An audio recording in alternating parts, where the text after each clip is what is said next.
Pernah nggak waktu lagi marah, kamu memilih diam dan pergi begitu aja? Aku gitu kan karena kamu duluan. Atau aku nggak salah, kamu aja yang sensitif. Ketika dikritik, reaksi alami kita biasanya adalah membela diri. Pola ini adalah prediktor perceraian yang paling kuat. Saat satu orang berani bertanggung jawab, tensi langsung bisa turun. Dan ini bukan soal siapa yang benar, tapi siapa yang mau memperbaiki.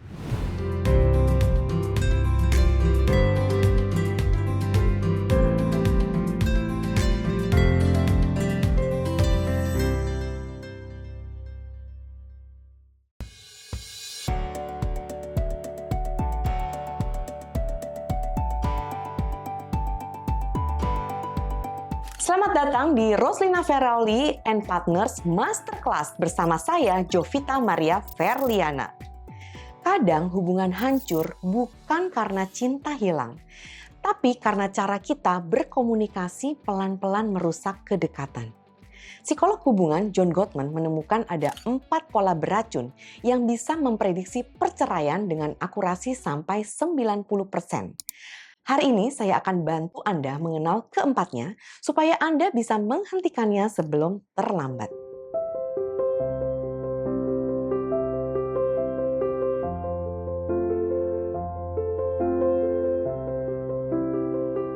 Pola yang pertama, kritik. Kritik itu beda dengan keluhan. Keluhan fokus pada perilaku, sementara kritik menyerang karakter. Misalnya, kamu tuh egois banget, gak pernah mikirin aku. Itu kritik. Bila diubah menjadi, aku merasa sedih waktu aku gak bisa bicara lama dengan kamu. Aku butuh lebih banyak waktu bersama denganmu. Nah, ini baru jadi keluhan yang sehat. Saya beri contoh lagi lewat film Nokta Merah dalam Perkawinan. Ada adegan ketika Ambarwati yang diperankan oleh Marsha Timothy mempertanyakan suaminya Gilang Priambodo yang diperankan oleh Oka Antara soal uang yang diminta oleh ibu mertuanya. Dan Gilang tidak terbuka. Ambar hanya ingin Gilang jujur. Tapi dia berkata, kamu tuh ya enggak pernah jujur. Kenapa sih kamu tuh selalu begitu? Nah, apa yang bisa dilakukan dalam hal ini? Ganti kalimat menjadi, aku merasa marah ketika aku tidak tahu tentang pengeluaran keluarga kita. Aku butuh kita diskusi lebih dalam tentang apapun termasuk soal uang.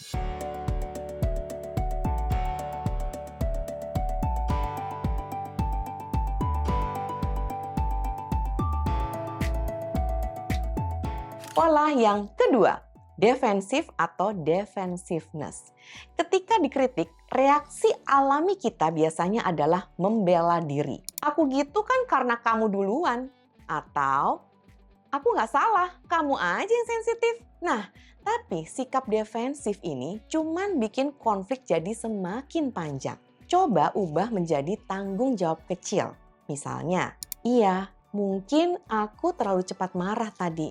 Maaf ya, aku coba lebih tenang. Nah, seperti itu akan lebih enak terdengarnya. Saat satu orang berani bertanggung jawab, tensi langsung bisa turun. Dan ini bukan soal siapa yang benar, tapi siapa yang mau memperbaiki.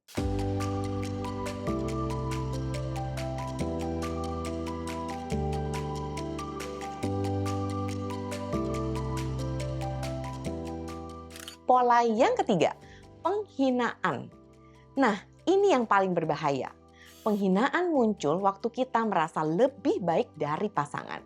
Bisa lewat kata-kata sinis, nada meremehkan, atau sekedar rolling eyes. Contohnya, kamu tuh bodoh banget sih. Atau, ya ampun, kamu gak bisa apa-apa ya. Pola ini adalah prediktor perceraian yang paling kuat. Gimana cara melawannya? Bangun budaya apresiasi. Sering-sering ucapkan terima kasih, bahkan untuk hal-hal yang kecil. Misalnya, makasih ya udah bantu aku masak. Atau, aku senang kamu sabar banget tadi. Saat apresiasi jadi kebiasaan, penghinaan nggak punya ruang untuk tumbuh. Nah, yang terakhir pola yang keempat, stonewalling atau menutup diri. Pernah nggak waktu lagi marah, kamu memilih diam dan pergi begitu aja? Itulah stonewalling, menutup diri saat emosi terlalu penuh. Biasanya bukan karena enggak peduli, Tapi karena otak dan tubuh sudah flooded, jadi nggak sanggup berpikir jernih. Cara menghindarinya, ambil jeda dengan cara yang sehat. Katakan, aku butuh waktu 10 menit buat nenangin diri. Nanti aku balik ngobrol lagi ya. Lalu pastikan kamu benar-benar kembali. Jeda itu sehat, tapi kabur itu beracun. Jadi 4 pola beracun itu adalah kritik, defensif, penghinaan, dan menutup diri. Dan dari segi penelitian ataupun teori, kalau Anda tetap melakukan hal tersebut, maka bisa dipastikan akan mengalami perpisahan atau perceraian dalam waktu beberapa bulan setelahnya. Dengan demikian, coba refleksikan pola mana sih yang paling sering muncul di hubungan kamu. Dan lakukan langkah kecil yang bisa kamu ubah mulai dari hari ini. Karena kesadaran adalah langkah pertama untuk berubah.